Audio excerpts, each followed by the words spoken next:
shelters up and down Delmarva are still helping those affected by Sandy. A warm place to sleep, dry clothes, something to eat. These can mean the world to people who are having to do without. And joining us to tell us more about that today is John Culp. John is the exec with the Lower Shore Red Cross, and here to tell us about what is going on after the big storm. You had shelters open all over the place. Are those shelters still open? Yes, they're all still open. Yeah, the Red Cross opened 112 shelters in a 9-state area. It's a lot of shelters.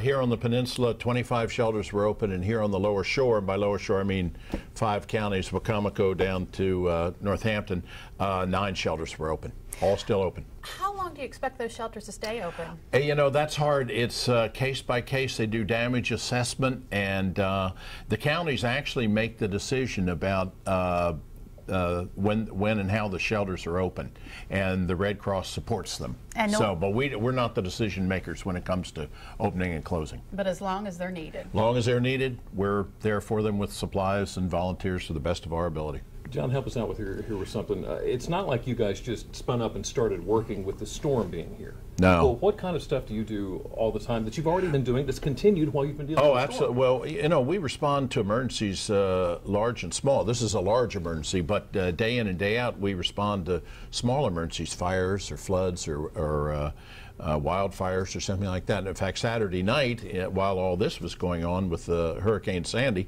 we went out to a house fire and took care of the family affected by the house fire. So we go out to about over 100 house fires a year, taking care of folks.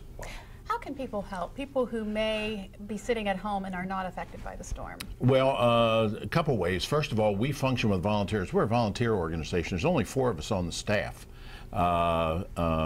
You know, for basically a 7-county area. Whatever we do through volunteers, so people can volunteer. And we have a process, a form that you fill out, background check, et cetera, et cetera. But we use volunteers in many, many ways, not just sheltering. So that's one way to help. Second way to help, of course, is all of this costs money. And, you know, I don't want to be mercenary, but all of this costs money, and we do what we can based on the resources that are provided locally. We don't get any money from the national or from the government. Now, do you take donations of like goods and products like clothes and things like that? No, generally not. That has proven to be very difficult to get them in places where they can go, and sometimes they're needed or not, and then we have storage problems. So for quite some time we have not taken goods. Kind of smooths the whole transition. Right. Yeah. Now, we've got a phone number where you can call if you'd like to find out more about donating your time or making donations as far as money as well. We've got a mailing address as well that we can put up, and we'll have everything online, delmarvalife.com, if you want to find out more about it there as well. Very good. What's it like, John, to see the communities coming together to help each other out? Well, I'm very proud of this community. As Jimmy said, you know, this just doesn't happen on the spur of the moment. We prepare all year long for hurricanes. We go to meetings all the time with all the counties so that they know what we can do, what our resources are, number of volunteers we have, that sort of thing. And it works. It really works. The counties do a good job. The leadership in the counties is good.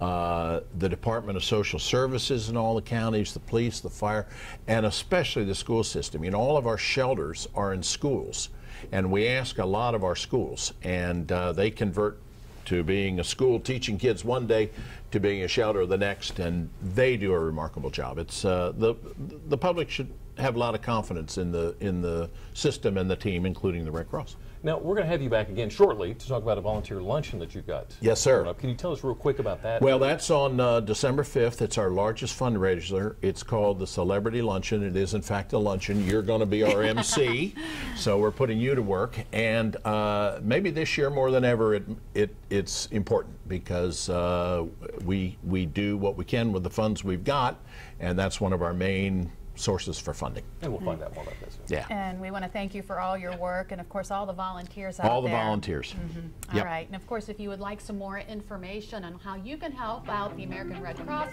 go to our website, delmarvalife.com, click on Show Tab. Well, once you know your loved ones are safe, you want to make sure all of your belongings are safe. Coming up next, one way to make sure your power stays on using a generator, but you have to be careful. We'll go over some do's and don'ts of using a generator. And it's still pretty breezy out there. How you can tell what trees are in danger of coming down, something you need to watch out for. We're going to tell you about that when we come back.